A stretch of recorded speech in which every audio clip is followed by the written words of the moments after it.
Hello, and welcome to Enlightened Empaths, your community for the spiritually awakened. This week, Denise and I decided to read the same book together, and we're going to share some of the findings from that book with you all. It's called Who Are You by Carolyn Myss. And so the topic for today's show is on archetypes. What is your primary archetype, and how can you use the information from your archetype to help you grow in your spiritual development? Denise, do you want to start off with like a good definition that Carolyn gives from her book on what an archetype is? Yes, and what I love about this book is that it will help you identify more clearly with the way you're navigating in the world, but also other people in your life. It's a great resource, and we're going to talk about a lot of different nuances of it. But Carolyn Myss describes an archetype as the vocabulary of intuition, and the more familiar we are with them, the more clearly we'll resonate with our own intuition. Archetypes speak to us in a language of myths and symbols, perfectly suited to a society that's become fluent in high-tech code, instant messages, and Twitter speak. The only difference is that archetypes originate in our cosmic intelligence and not in our technical awareness. And she goes on to say, the language of archetypes is the universal language of the human soul, psychically uniting us all through what Carl Jung called the collective unconscious. So really, really interesting stuff. It really is. And she points out in her book that we've been doing archetypal power readings our whole lives. She says whenever you sit down at an airport or just at a park and you people watch, you're doing archetypal readings.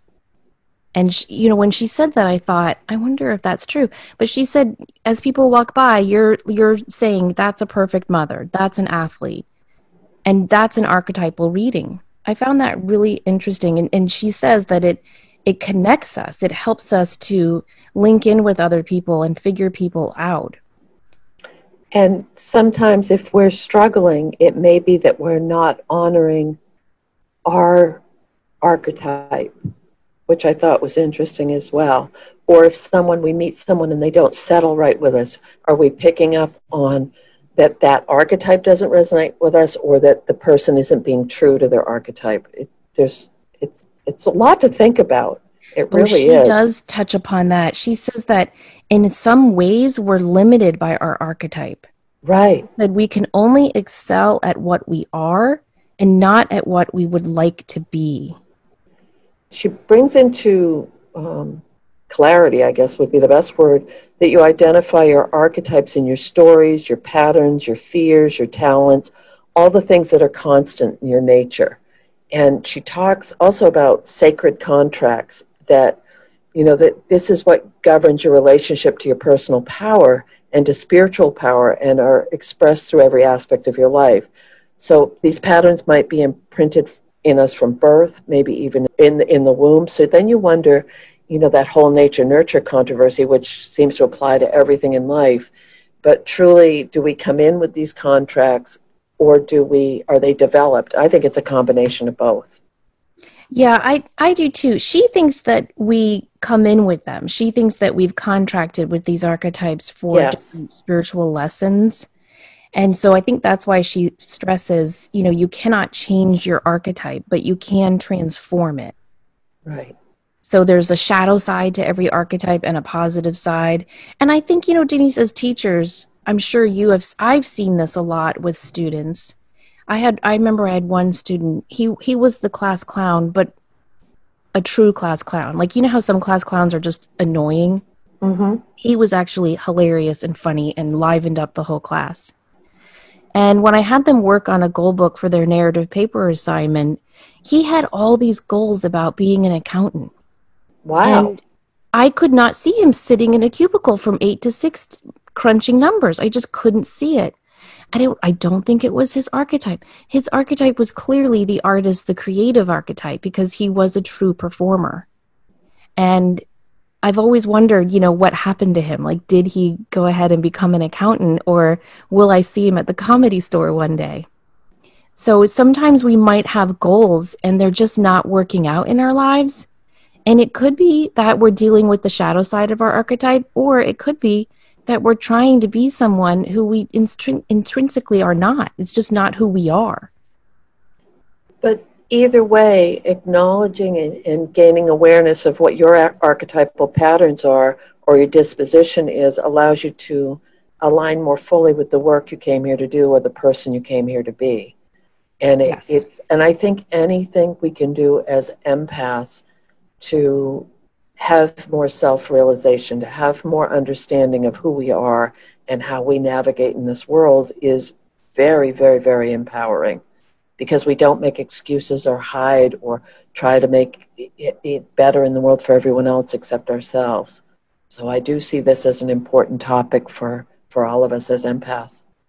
I do too.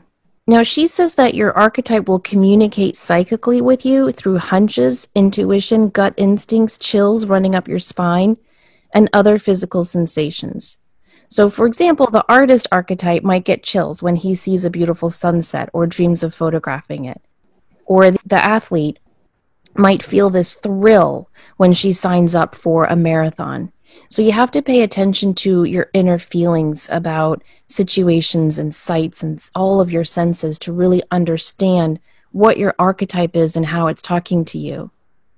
And this reminded me of a story I read years ago. Madeleine L'Engle published kind of like a memoir of her marriage life, and she's the one who wrote A Wrinkle in Time. And there's this one story that has always stayed with me. It was her 40th birthday, and she woke up and was feeling very melodramatic, as you do on a 40th birthday.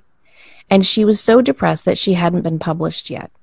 And so she put this cloth over her typewriter and was just like, I'm done. I'm ending that chapter in my life. It's not going to happen. I'm walking away from it. And as she walks out of her bedroom and goes down the stairs to her family, like waiting to celebrate her birthday, she's narrating the scene in her head. And she's thinking, like, she dramatically covers the typewriter with a black cloth and she goes downstairs to grieve the end of her write. And as she's doing this, she's realizing, oh, I'm a writer. And whether I'm published or not, I'm always going to write. And so sometimes when we don't know, what the hell am I supposed to be doing with my life right now, you can pay attention to the things that you naturally always do. And so she finally embraced her artist archetype. And that's when she got The Wrinkle in Time published. I love that story because it's hope. It's hope. Don't give up on who you really are and what you want to do.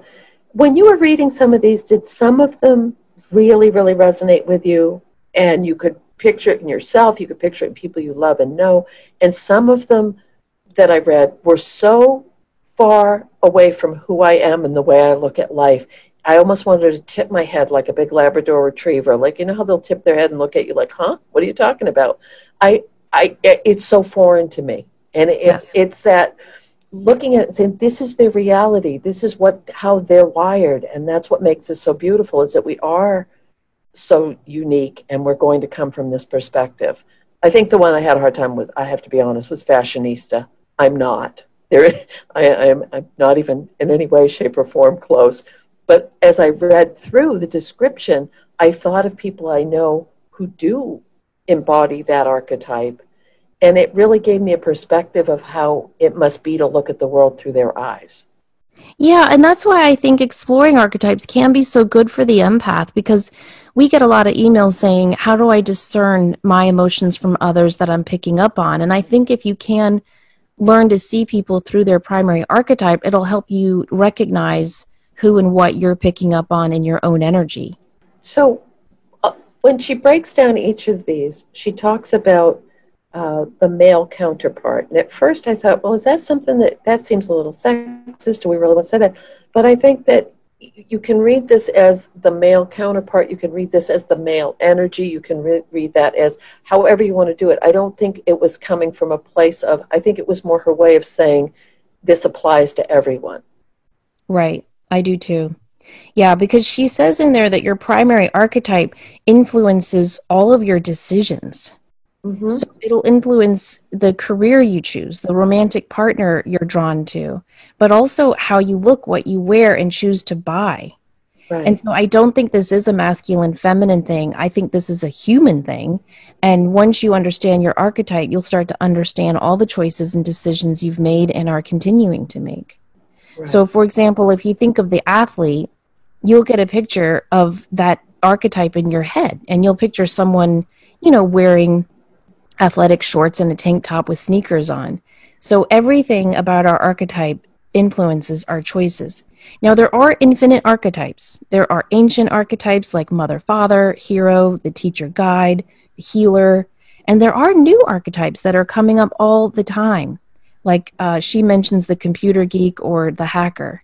I don't like the term computer geek personally, but those were the two examples she gave of new archetypes. We're going to talk about the 10 primary archetypes she mentions in her book. And the first one she starts talking about is the advocate. Their purpose is to find a cause that engages their strength and talent rather than their anger or personal agenda. Advocates are here to learn that just because you can't do everything shouldn't stop you from doing something. She says their defining grace is hope, and their shadow is believing that everyone must appreciate the value of their work or cause and believe that their cause is more important than others. Advocates are dedicated to social, political, and environmental transformation. They are committed to humanitarian causes and speak for those who can't. They tend to gain power when they are clear as to their motivations and can be patient, especially with people who have different views and opinions. They also gain power when they learn to work as a team and can stay hopeful. So I really like that she talks in each of these chapters about how these about how each of these archetypes can gain power and what actions and decisions cause them to lose power. Mm-hmm. Because she says in here, Denise, and I'd love to know your thoughts on this.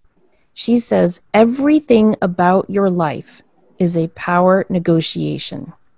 It's interesting you bring that up because that's a theme throughout the book, is that power can get a very negative connotation, and it's seen as aggressive or it's seen as trying to, but it can very, very much be about that alignment with yourself and your own inner power and strength. It's interesting when you read through each chapter, there was a beautiful overview of what an advocate is like, and then she'll go into more detail about the nuances of, are you a hobby advocate? Are you devoted? Are you compulsive? So there's, as with anything, there's a spectrum. So you may really align with this and say, oh my God, that's me. This is what I care about. This is why I'm here on the earth, is to advocate for these changes that need to happen. And similar to what you said a few minutes ago, you're going to have a reaction to that physically, mentally, or spiritually that you know you can't not do it in order to feel fulfilled. And that is a sense of power. Exactly, it is. And I have the same issue with that word power. Like, I don't really think about power in my daily life. And yet I think she has a point. I remember when I was a young woman, I just remember people looking at me and hearing my voice. And I could see them sizing me up. Mm-hmm. And I could see them putting me in a box and slapping a label on it that didn't fit who I was. And it always bothered me that people would think, oh, young girl, tiny voice, I can overpower her with this negotiation, whatever it might be, if I was trying to return something or buy a car.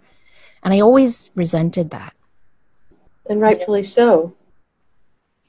Yeah, I don't like that. I don't think we can do that. I don't think we can ever look at someone and just size them up, which that's one thing I did have a little issue with when she talked about people watching and archetyping them. I guess we do it, but I don't like that idea. But I don't think it's coming across as a judgmental thing. No, I agree. Yeah, and it's more about, the way I interpreted it was trusting your intuition to align with that energy someone's sending out. And that it may, and there are, whether we like it or not, there are stereotypes. There are people that, I mean, the high school jock, that is such a stereotype. But it's true. I mean, the intellectual, it's true, and it's not good or bad. It's just what it is. People have strengths and weaknesses, and that was one of the things I always said when I was teaching special services all those years. I would always say to all my classes, we all have strengths and weaknesses. And I think that that's a really important thing to tell anyone, and it's true. So you may be an intellectual athlete and you have the best of both worlds. You may be, well, anyway, you could combine any of these together, and that's what we do is we have one that's our primary, or one or two that are our primary ways of looking at the world, but we do blend in those energies of the other archetypes into the way we function. Well, she says, if we continue with advocates, she says that they lose power when they turn their cause into a mission, when they're unrealistic, when they crave recognition, and when they choose to be competitive. So that's interesting to look at ways that each of these archetypes can grow their archetype and strengthen it, and ways that they can lessen it and move into the shadow side of that archetype. Right. And some of the examples she uses are like Aaron Brockovich or Karen Silkwood or Harriet Tubman, Martin Luther King Jr. She even brings up Skeeter from the book The Help, who's an advocate. So it's kind of interesting if you think of these archetypes and then try to think about famous advocates that you know of, or even advocates in your own life, or if you are one. The lifestyle challenge for advocates is the question, how will a commitment to a cause change my lifestyle? And that's the challenge, because it really does. Is this a hobby? Is this something that you just feel passionate about and you're going to step up? Or is this something you're going to devote most of your energy or your career or your entire lifestyle to? That can feel daunting. I don't have the advocate archetype in my DNA. So I just had a hard time resonating with that, because that question of, will you devote your whole life to this cause? I find that's a big question. And I think that's why it's helpful to have those, is this a hobby? Is this a devoted? There have been issues throughout my life that I have felt very, very devoted about environmentally, often is the one that I stick with. But have I devoted my entire energy and life to it? No. Do I support it? Yes. So I would say I had maybe some of those characteristics. Well, you definitely do speak for those who can't speak for themselves. So I agree. I saw a lot of you in that archetype. Oh, well, thank you. Another thing is, none of these are better or worse than any of the other ones. And just because you say, oh, that's such a good one, that one really isn't. And if someone's a fashionista, God love you, I am impressed as hell, because I'm not wired that way. But it fascinates me when people can pull things together and they have that sense and that grace and that ease. So it does, as she said throughout the book, who you are doesn't make you more or less. It's just the way you came and the work you came here to do. Now, I saw a lot of people I know in this next one of the artist creative. And this is the natural performer, storyteller. And they're here to cultivate the imagination and explore new forms of creative expression. A lot of folks that may have this archetype have to try to overcome the fear of not being an original, or not to diminish or ignore their talent, but instead develop that unique artistic gifts that they came with. The defining grace is creativity. And this may show up with arts, with performance, with music, with words, with design. It can be, but just that if your life is that essence of creativity, there's a good chance that this is an archetype you're going to align with. The shadow work is often about a fear of being ordinary or unacknowledged for your artistic gifts, or maybe even a little resentful that you choose not to develop your inner artist and creative. This can be, for some, about balancing masculine and feminine energies. Sometimes the myth that people with this archetype will buy into is, I'll never be able to support myself if I pursue a career in the arts. Artist creatives are temperamental or eccentric or lead counterculture lives. I'll have to struggle with substance abuse if I live a creative life. But a beautiful part for this archetype is that ability to see beauty everywhere, to come in live in front of an audience, to play music and appreciate it, or dream of seeing your name on a bestseller list. There's a drive that comes with this for a lot of people that helps them to pursue the energies that are supportive. and wanting to really commit wholeheartedly to realizing what those creative dreams may be. A big challenge can be, can I develop my talent and express myself, or will fear of failure or humiliation hold me back? And that one really hit me because I do see so many creatives that, well, who wants to listen to me? Who wants to read my book? Who wants to hear my song? Who wants to see my art? And I think that that can be incredibly, incredibly debilitating for people that have the artist creative archetype. I do too. You know, my daughter Tori and my daughter Chloe are very, very artistic. And Tori had a whole Instagram art page, and she was creating videos of showing how she created her work, and she's very talented. But she came to me one day a couple of summers ago, and she was like, I don't want to do it anymore. And I said, why? And she said, well, because I come up with these wonderful ideas in my head. And when I try to put them on paper, they just look like everyone else's. It's like I'm just copying what I see in art books or Pinterest. And so I bought her a book called Steal Like an Artist. And the whole book is about how that's the only way you learn, is to copy and mimic. In the beginning, obviously we're not talking plagiarism here, but just as you're learning. And I told her how F. Scott Fitzgerald, the way he taught himself to write is he would take his favorite authors' books and he would copy them in his own hand into notebooks, word by word by word, because he was hoping that he would understand the method of their talent. And he does say in his journals or letters, I think, that the only time he got successful was when he stopped doing that and did his own original work. But he also admits that he couldn't have gotten to that point if he hadn't spent those years actually copying those novels, you know, so that he could understand how they wrote. So I think the artist is always going to struggle with that question, am I original? Do I have anything unique to offer? But I think what they need to understand is it's in copying the masters in the beginning that you learn how what flows through your hand or out of your mouth, if you're a singer or an actor, is going to come out of you in a way that is uniquely different to everyone else. So there comes a time when you do own your own originality. And that's what we keep telling people over and over, whether it's creativity, it's mediumship, it's being an intuitive, it doesn't matter, fill in the blank.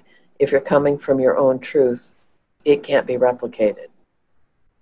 It cannot. Yeah, because we're all unique. Right. So she says that artists gain power by being around other creatives, like other creative people, and working on developing their talents, experimenting with different mediums, but also trusting their instincts and strengthening their intuition, which I thought was really interesting that she would connect intuition to the creative source, because I've always thought that was true. Me too. I think there's a very strong correlation.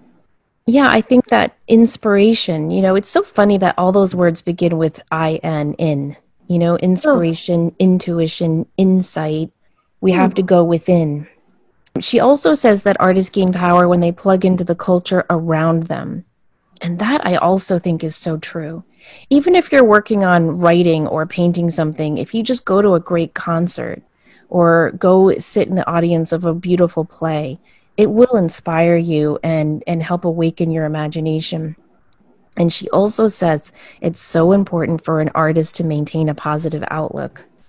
And she also said, and this was something I had a hard time with, is that artists lose power when they compare themselves to others, when they give in to mood swings. And Denise, I had a hard time with that because when I want to write or draw, I will write or draw. When I don't feel like writing or drawing, I don't do it. And she's saying here, like, you can't give in to that. If you're a writer, you got to write. If you're a painter, you got to paint. And I have a hard time with that. When I'm not feeling it, it just doesn't flow. Mm-hmm. That's interesting. Do you think they like artists should push through? I guess we should. I don't know. See, I'm going to ride the middle rail on that. I think it depends on the situation. It depends. Are you using it as an excuse not to complete a project? Are you procrastinating out of fear? Are you I mean, that's different than, damn, I just don't feel like sitting there and doing that right now. I need to go take a walk or get a break or go see a show and really recharge my battery a little bit. What I do when I'm not in the mood to do art, but I feel like I should, I'll work on background stuff. So I might edit an article I've been working on, or I might, just sketch ideas I've been thinking of, or just journal. So I kind of work around it. But she says that artists also lose power when they expect perfection. I think that's true of all of us, whatever your archetype. Right. When they wallow in regret, or when they equate success with financial success. And that's so true. When does an artist call themselves an artist? Is it only when they're in a gallery, on a stage, or in a published page? Or are you always an artist?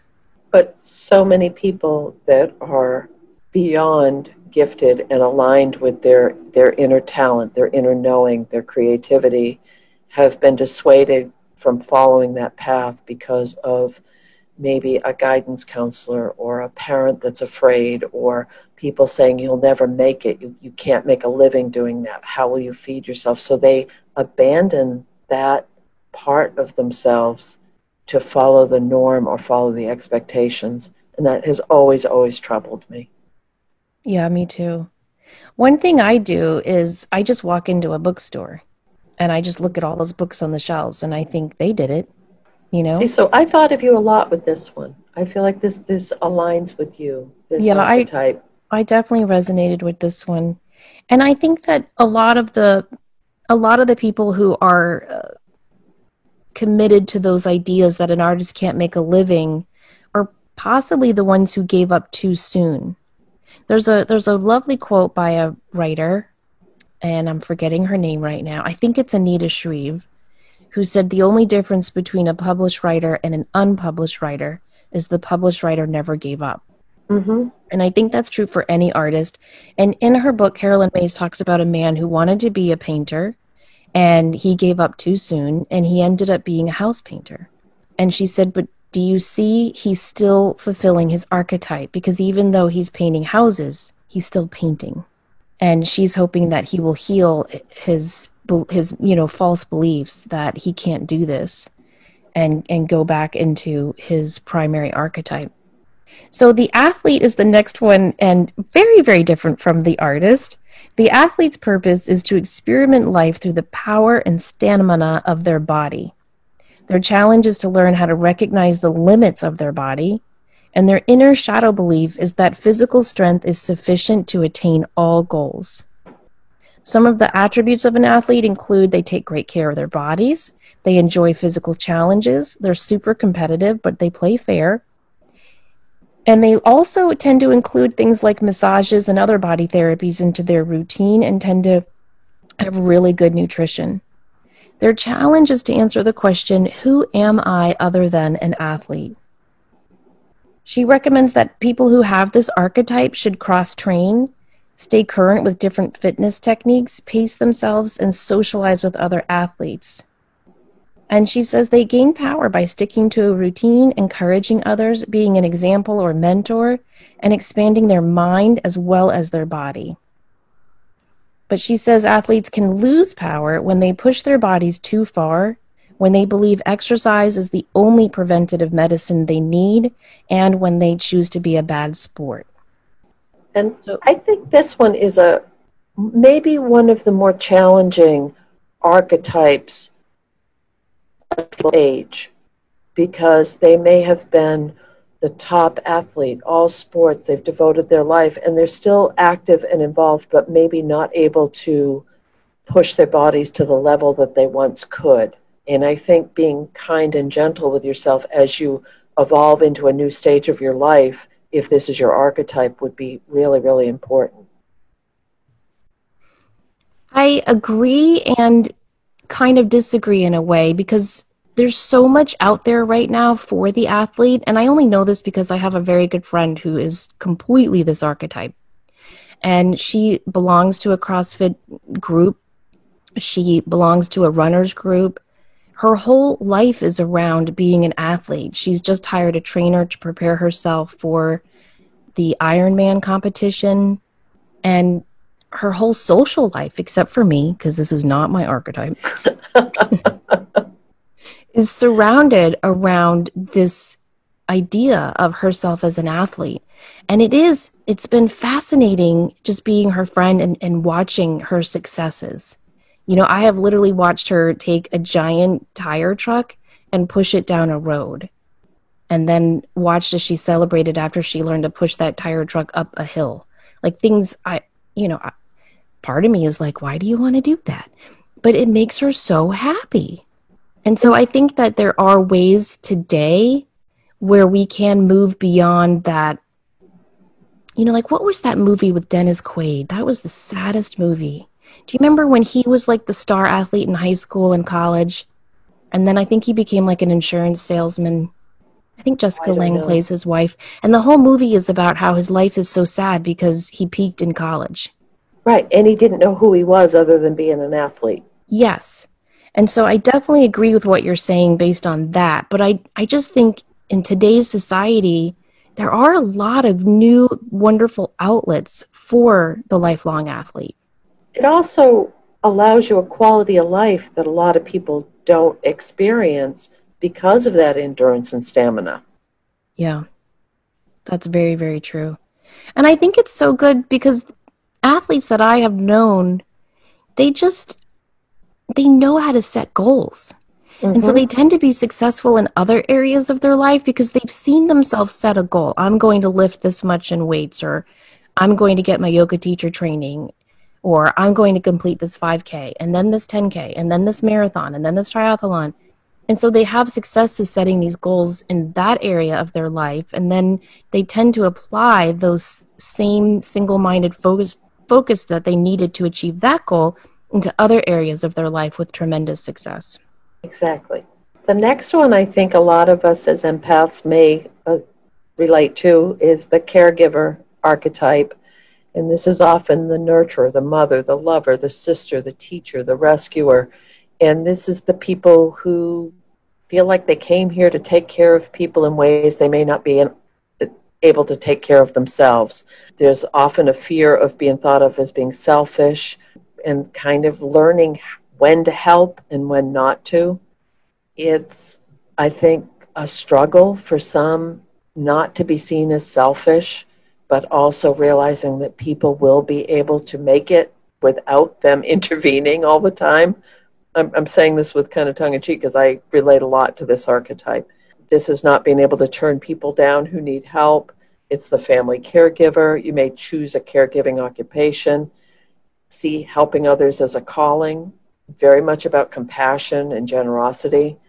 But I think the real challenge with this archetype is learning to care enough about yourself to find out who you really are. So not to care for everyone else to the exclusion of taking care of you too. Yeah, and I found it fascinating because she talks about how if this is your primary archetype, a part of you has to just surrender to that and accept that this is who you are. Because when you caretake out of resentment, that's when she says health issues start or depression pops up. Mm-hmm. And so it's important to recognize that this is who I am. I am a caregiver. And once you surrender to that, then you can start choosing to be very discerning in who you choose to offer your beautiful heart to. Right. And I think that's the challenge. She says their shadow work is feeling resentful for the care they're giving or feeling uncared for in return. And I think that's a really important aspect that the caregiver needs to work on. You know, am I giving this care because I'm afraid of what people will think of me if I don't? Or am I giving this care because I feel like I have to? And I also think it's hard because most caregivers, like you said, will choose a caregiving career. Right. So you'll find them as teachers or nurses, social workers, doctors, massage therapists, healers, etc. And so when your job is to caregive and then you come home and your job is to caregive, that's a lot of giving. See, now this is the one where when I was reading through all of these and reading through the book is, so I can see where you would come with a natural disposition to be a caregiver personality type, to have this archetype. But then when all the research, all the shows we've done, all the reading we've done on being empaths, and that was our role as children, was to we were kind of groomed for that as well. So that's where I had that balance of the nature nurture stuff. Did we come this way naturally, or was part of it, as empathic people, we fell into that role in our family of origin? There's probably no way of knowing, but why would you fall into that role? Like, for example, I'm the youngest in my family by quite a bit. My older sister's 10 years older, and my next sister is almost 7 years older. And so I needed a lot of, help as a little kid, right? And my older sister was like, "You're on your own, kid." Like, I would ask her, "Can you drive me to the middle school dance?" And she'd be like, "No." But my middle sister would always step in and do that. She would play with me when I got bored or lonely. She drove me everywhere. I mean, she was like a second mother to me. So if my family groomed her for that, why would she step into that role and not my older sister? then you have to wonder, is their birth order? Yeah, it could be. Or it could be my sister Courtney is just the most compassionate person I've ever met, next to you. And I'm not in your sister's category, but thank you. Yes, that was kind. And I think that's just how she came to this earth, and I think that's just how you came to this earth. And so I think that's what Carolyn is talking about in terms of just surrendering to it. Like, if you were driving to work and you were almost going to be late if you got one more red light, and yet you saw a dog stranded on the side of the road, you would stop. I'd have to. I would too. I agree. But there are some people who would be like, "Oh, well," and just say a prayer or keep on keeping on, which is fine. No judgment. But the caregiver has to just accept, this is who I am. I have to stop. She does say that the shadow archetype of the caregiver is the enabler, which is why it is so important to learn who you should help and who you should not help. And she also says that caregivers gain power when they learn to take care of themselves, when they learn to say no when needed, and when they learn how to set healthy boundaries. But they lose power when they let fear of what others think control their choices, when they care for others as a means of gaining love or other rewards, and when they refuse to focus on themselves. And it seems like, the whole enabler is just be cautious of who you choose as a life partner or choose as friends in your life. Or is it a balanced relationship with reciprocity, or are you trying to make it all okay for someone else? Yeah. Do you remember that story she tells in the book about the caregiver who chooses I think she calls them a man-child archetype? Yes. And then the caregiver gets cancer, and the man-child archetype husband doesn't want to take care of her. So it can be really difficult. If you are a caregiver and you choose someone who wants to be taken care of, well, who's going to take care of you when you need it? Right. So for any young people out there listening, I think it's important to recognize your archetype and, choose wisely. Mm-hmm.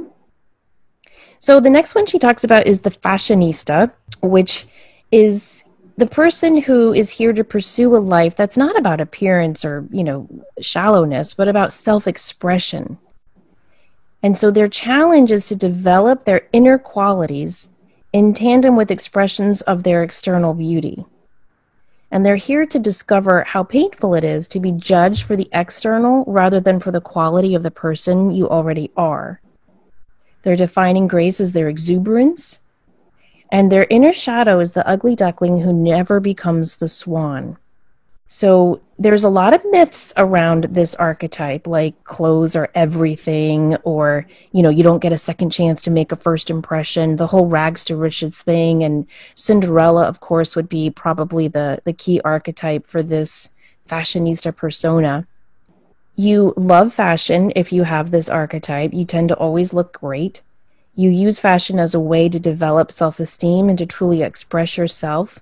And you love to help non-fashionistas find their personal style. And I think fashionistas also tend to have beautiful homes as well. You know, those people Hmm. who just know how to decorate or put together a beautiful dinner party or just make everyone feel at home. She says their lifestyle challenge is to answer the question, how do I use fashion? How do I fashion a lifestyle that reflects who I am and empowers me as a person? So overall, Denise, I found it interesting that she chose this as an archetype at all. Did Hmm. you? Did you find that interesting? I did, because it doesn't, it's, I feel like out of all of them, this is a very unique, you're not going to, this is a unique one. This isn't, and I'm not talking about people that have to have the latest, oh, the colors this year are mauve and plum, so I have to go and change my entire wardrobe for that. I'm talking about the people that always have that innate sense of style. They're unique. They just present with this sense of self with the way they physically clothe their body or move. It's a different energy. I think what she's really getting at here is that the fashionista archetype is here to balance both what's on the outside with what's on the inside. Yes. And so, in that way, I do think it's more of a universal archetype because, in many ways, we're all trying to do that. And she says that often, you know, fashionistas, they need to stop comparing themselves to others. They need to stop going after this perfect look, this beauty ideal. And they need to understand that they can use their archetype to help others. So she says that they gain power by giving themselves free rein to try new styles, by working on highlighting your best assets, staying in shape, living in the present moment. I guess because they tend to compare a lot, but they lose power when they rely on emotional shopping, when they seek others' approval, when they compare themselves to others, when they listen too strongly to their inner critic, and when they ignore their inner power gauge. So she says fashionistas are automatically attracted to what empowers you. So pay attention.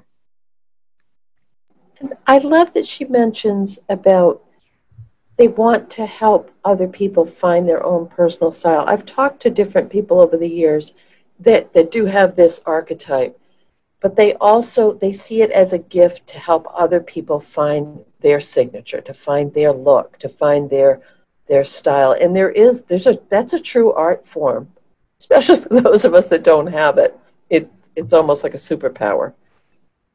Oh, I agree. I had a friend who said to me once, I only shop off the mannequin because I can't visualize clothes together. I cannot put them together. And I totally understand what she means because I don't have this archetype either. I tend to, I do care what I look like, but I tend to dress more for the day rather than how I look. So Hmm. if I know I'm going to see a lot of people, I'll pay attention to what I put on. But if I'm staying home, I'm going to dress comfy. I don't look put together all the time. I don't have that problem myself of looking put together all the time. But I respect anyone who does. It's actually quite fast. And this goes back to what I said about not being able to relate to certain archetypes, because I find it brings out a curiosity to think, wow, that really, as much as I may be wired this way, this person is wired that way, this third person is wired. It just makes it so much more fun to think about how someone else might be looking at, like seeing, it's like remote viewing, seeing the world through their eyes. Yes, and it helps us to understand different people's motivations. Yes. Yeah, and it's not right or wrong. Nope. So the So, next one she talks about is the intellectual. yes.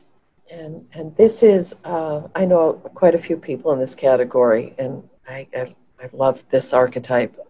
These are very professional thinking people. They go after knowledge for the sake of knowledge and discovering the truth in all of its expressions, very open to new ideas. They are able to, and often will strive to discern the difference between reason and truth. They're defining grace, according to Carolyn, is wisdom. Sometimes a shadow might be of using these intellectual skills to play mind games or compromise the truth. having a reason for logic behind everything. But these are the people that just love learning. They often will lead with their head before their heart. They'll also look closely and consider all the options before acting. They'll cultivate wisdom to improve life for themselves. It can be a real challenge, though, not to overthink for people with this archetype. And this goes back to those folks that may be so linear sequential. They may be so A leads to B. There's a beauty in that, and it helps organize life in a way that some of the other archetypes aren't able to do. I have a little bit of this archetype in me. Me too. And I think it comes from, I don't know. I remember as a kid, like everyone hated school. I didn't love school. I hated recess and lunch. But I liked sitting in the classroom. And the way I've explained it to people is the way my athlete archetypes have explained their love of sports to me, is that school is the only time that life felt fair to me. And kind of easy. Like if you just study and listen and take notes and read your notes, you're going to do well. You know, and like my athlete archetypes have said, they love sports because it's the only time life makes sense for them. You kick the ball, it hits the goal, you win. Mm-hmm. But the three myths of the intellectual she mentions, I really resonated with two of them. One is, if I'm a good person, nothing bad will happen to me. I totally believed that for years. There's a logical reason for everything. Well, as an intuitive, I've never believed that. But the third one I have, I'm entitled to have good things happen to me because I've paid my dues. That might be the Catholic in me, you know, but I've always felt like if I prime the pump and I do good things, like karma, it'll come back to you. Not always true. See, now, this may be one of the archetypes that struggles a bit with trusting their intuition. Yeah. And they may access that in a different way than you and I do. They may figure out how to fix the machine or twist the design on the CAD drawing to make it work more viable as a product, or they're still tapping into that intuition, but they may use it in a more practical, because sometimes affect and reading people's emotions might not be this archetype's primary way of looking at life. Well, and look at your own language to help discover your archetype. Like the intellect archetype will often say, I think. Mm-hmm. Whereas the artist or the fashionista might say, I see. And the caregiver might say, I feel. But the intellectual archetype needs to work on getting outside of their head and stop overthinking things. And she says that their shadow work is they're really good at playing mind games. Mm-hmm. But she does say that they gain power when they stay intellectually active. So they should attend seminars or learn something new, keep up on current events. They need to stay engaged with life and really fuel their passion for knowledge. Connect with people who are also intellectual and interested in thinking and talking. Avoid boredom, avoid distractions, and feed their mind with nourishing input. I think those are all so important for this archetype, because I always use the analogy of when I'm doing readings and I get a flash of a border collie. They're the most intelligent dog, but if you don't keep them busy, they get into things. That's part of the breed if you know border collies. But when I get a flash of that in a reading, it usually means that the person I'm talking to is very bright, or the person that we're connecting with in spirit is very bright, and they have that kind of energy. Boredom is a death sentence. Not being intellectually stimulated is a death sentence. They need that not constant, but they need to be challenged intellectually in order to really live up to their potential of this energy. This is one of the reasons why I have such a hard time with small talk. Mm-hmm. Oftentimes, I'll have a whole conversation with someone and I'll walk away thinking, we didn't really say anything. You know, and there's very few people I know who want to talk about the deep stuff I want to talk about. Most people like to stay surfacey. And I don't It's mean more that in a shallow comfortable. way. No, but it's more comfortable. Right, right. And so I do think it's important for the intellectual archetype to seek out people who aren't afraid to go into the deep end of the ocean and dive into topics that really expand and explore the mind. Mm-hmm. So the next one she talks about is the queen or the executive. And she uses Miranda Priestley from that movie that's based on Anna Wintour as an example. So this is someone who is kind of regal or royal. They're like the CEO or the queen. Their life journey is to learn how to be responsible for the well-being of others, but their challenge is to identify the cause or causes in which it's worth investing your power and influence. They're here to learn how to differentiate between authentic power and illusionary power. Their grace is generosity, but their shadow is compromising your integrity to maintain your throne. Oh. Yeah. So they tend to take charge of situations. They're natural leaders. They command center stage without even trying. They enjoy using their influence to empower others, and they do look their best at all times. One of their biggest challenges is learning how to share power, especially in intimate relationships. I don't know that we have a lot of queens listening to this show. I can't. Well, I can't picture this archetype being very empathic. Well, unless they're a gentle and I don't know. I have no words for that one. Well, I think it's important for empaths to understand this archetype because I do think we encounter a lot of queens. Okay. I'll go with that. Or kings or executives. She uses different words for them. But if you do align with this and you are an empath, I think that the defining thing is they can be very generous. They can want to help empower other people. They'll arrange, like I'm thinking of a person that has this energy who is in a managerial position, and her goal is to empower those people who work under her to step into their full potential. See, I think that would be a really positive way of looking at this archetype and of potentially being an empath while you're doing it. I agree. Because I think the struggle for all women is to learn to be this archetype without those labels of ruthless or power hungry or, so often when women rise to power, they're thrown so much crap. Mm-hmm. And I do think, times are changing and when we are shifting that. And so I do think there's a lot of positive aspects of this archetype. But I also believe that culturally, women often learn that this archetype is more negative than positive.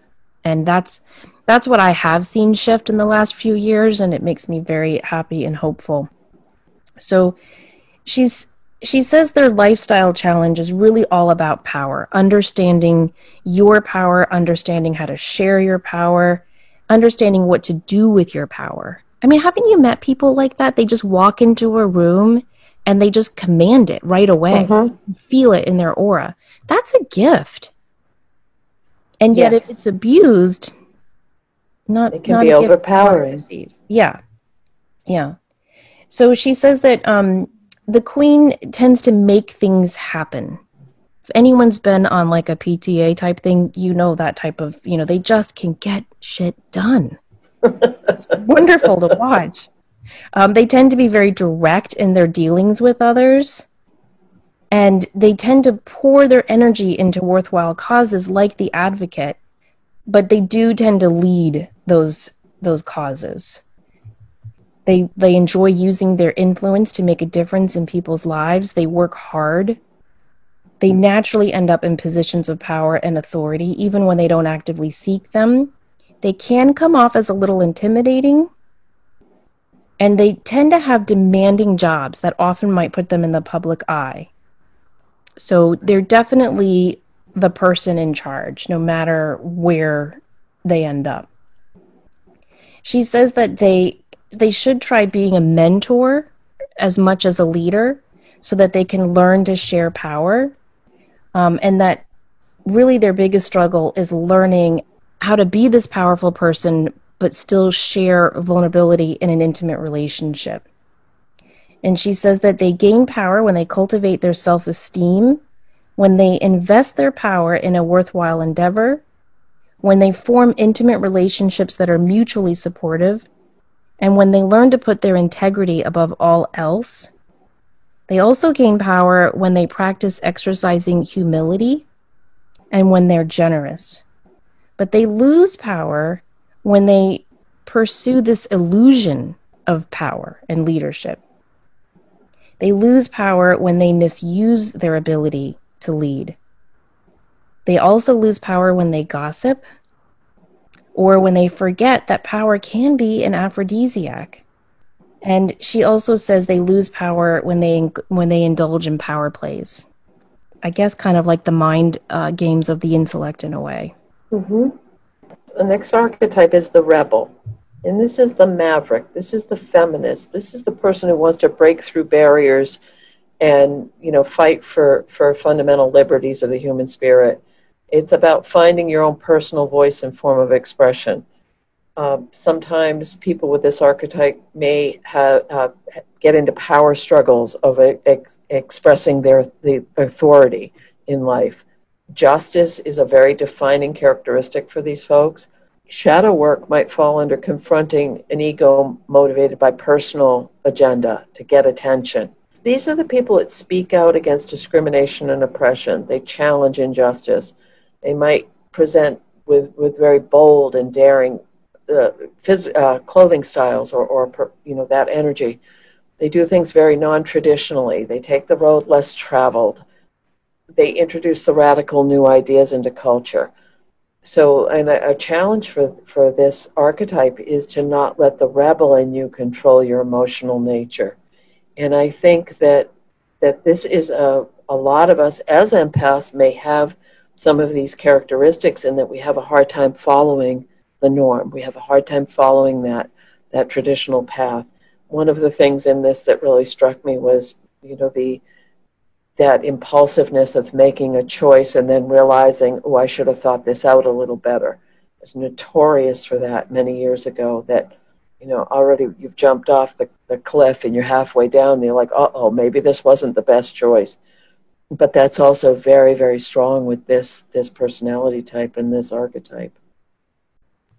Yeah, and she uses the myth of Prometheus as an example of this archetype, because he's the one who took fire from the gods and gave it to the humans, and Zeus was so mad, and he punished Prometheus in a terrible way.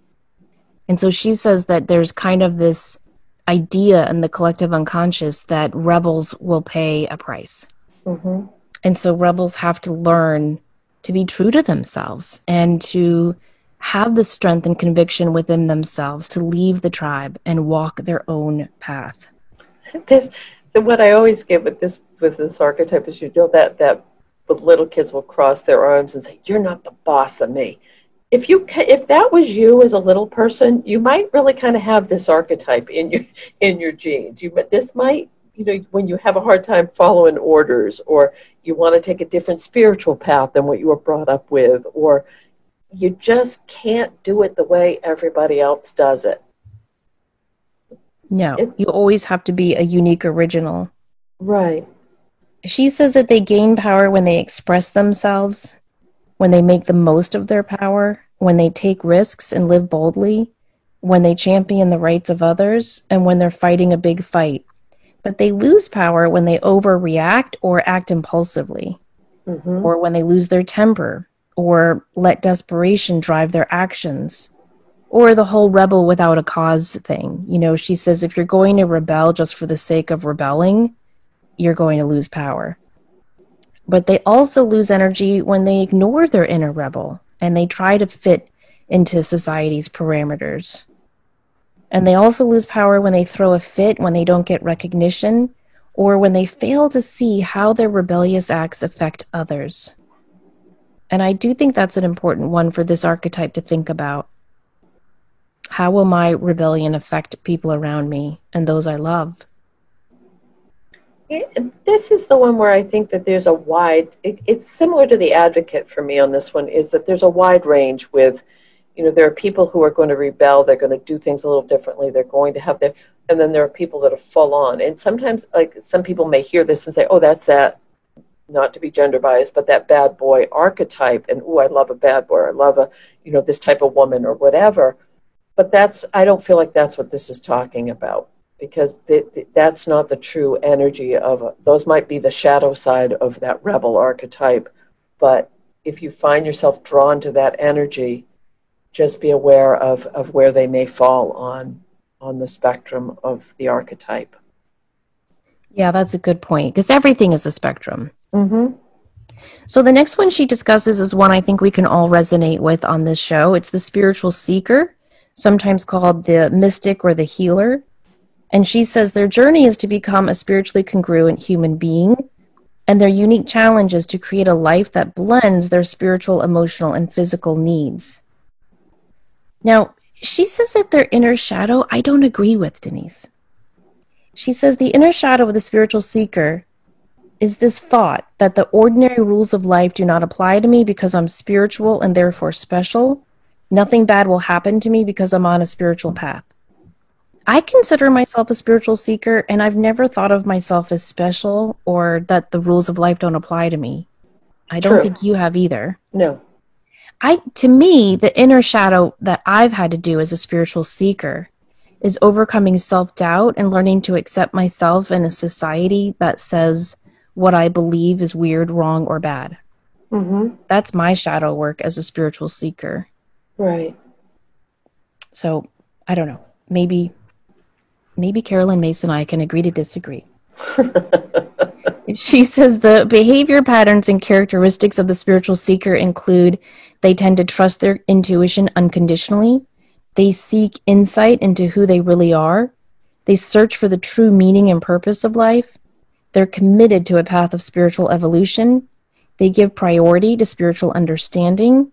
And they want more out of life than material success. Their challenge is learning to awaken and trust their intuitive intelligence. And I definitely think that is a true challenge of the spiritual seeker. And I like that she added a defining grace as humility.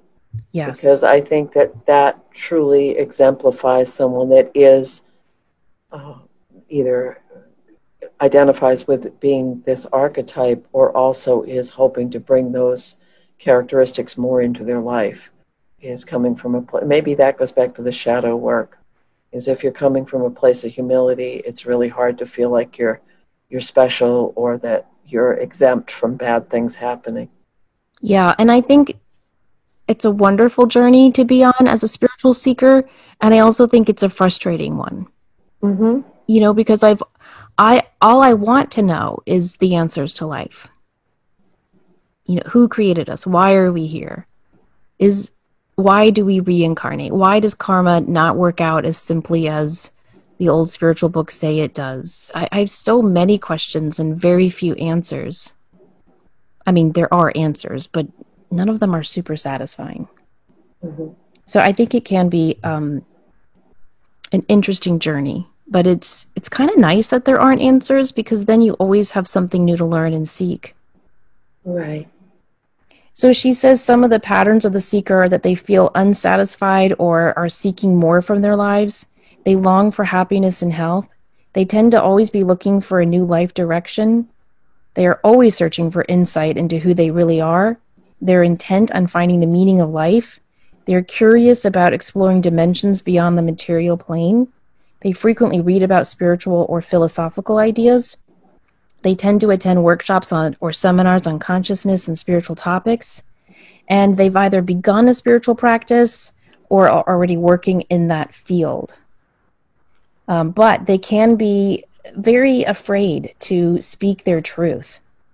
And I think that's just part of this path, don't you? Is fearing what others will think. I do. And it really, we both obviously aligned with this one a lot, because it's just who we are and what we do with our lives and how we treat other people. And I think that this one to me feels a lot like that innate you came with it. And so many of us are waking up as empaths and as human beings on the planet of how can I live this life more spiritually and help raise the vibration. Yeah. Yeah. And she says that the spiritual seeker needs to remove chaos and distractions from their life. They need to clear their head and tidy their work and living spaces. And she also says they need to work on not being hooked on self-help books. You know, like there's got to be a point where you stop seeking, not stop seeking, but that in addition to seeking, that you actually put what you've learned into practice. Right. Similar to you can go to, remember when we went to the John Holland thing and he said, that's great, you're all meeting, now go do the work. Don't just Right. keep going from workshop to training to training. Go out and be of service with this. Exactly. Yeah. Well said, Johnny. Our last archetype is the visionary. And this is the entrepreneur, the innovator, the pioneer, the person trying to bring the future into the present. These archetypes will often remain committed to a vision long enough to see it come to fruition. Their lesson is to believe in the vision, however great or small, and to use it for creative potential to change lives. It's a very courageous type of energy with this archetype. A shadow might be misusing this visionary power to focus on worst case scenarios. Characteristics might be breaking free of traditional expectations and rules, seeing things through a different lens, acting as an agent of change, paying attention to the guidance they get in dreams, looking to the future and see what it could be, not being stuck in what is, but actually being able to see and manifest the potential of what it can become. And also, there are real challenges to envision new possibilities for humanity and bring the future into the present. And I'd like to think a lot of the people coming onto the planet right now are visionaries. They're here for this shift. They're here to help us become more, just to see new possibilities as a human race. I agree. And that's a beautiful thing. She says that visionaries need to spend more time alone and give their minds free rein to dream and create. They need to practice being optimistic about the future, and they need to work on gathering the courage to really act on their visionary ideas.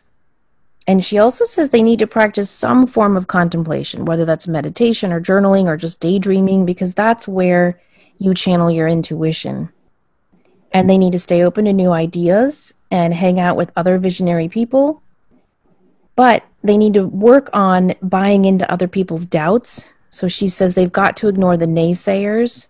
They also need to work on not dwelling on the past, ignoring their intuition, giving into fear, resisting change, and flirting with all these wonderful ideas without acting on any. And finally, she says they need to overcome trying to fit in. Because when you're a visionary, your job is not to fit in. It's to hold the torch for other people to follow. Yes.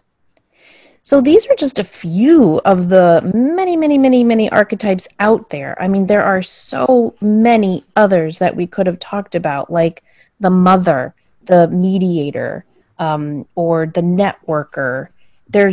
She mentions a few of them at the end of the book: the storyteller, the teacher, the warrior. So there's many, many other archetypes, but these are just 10 that she mentioned in her book, and so we thought that would just be an easier way to organize this show. She does mention a website called archetypeme.com where you can take a quiz and discover your primary archetype, which I think is fun, and I'll post a link to that on our Facebook page. But I also think it's just wonderful to think about your life in terms of archetypes and start to reflect and notice patterns and behaviors that fit these archetypes and start to think, what does my archetype say about me? Where in my life am I resisting my archetype? And how in my life am I feeding my archetype? And I think the answers you seek to these questions will really help you as an awakened empath to really own who you are, which will help you set really natural boundaries so that you won't pick up on other people's emotions as much. Right. And it will also give you more tolerance for people that might be coming from a different archetypical viewpoint than you may have. Yes, exactly. So we hope you guys have enjoyed this show. Would love to hear your thoughts. If you have a different archetype that you want to share, please feel free to do that. And if you have a question or story you want to share for our August Community Connection show, don't forget you can always email us enlightenedempaths@gmail.com, or you can message us on Facebook at Enlightened Empaths.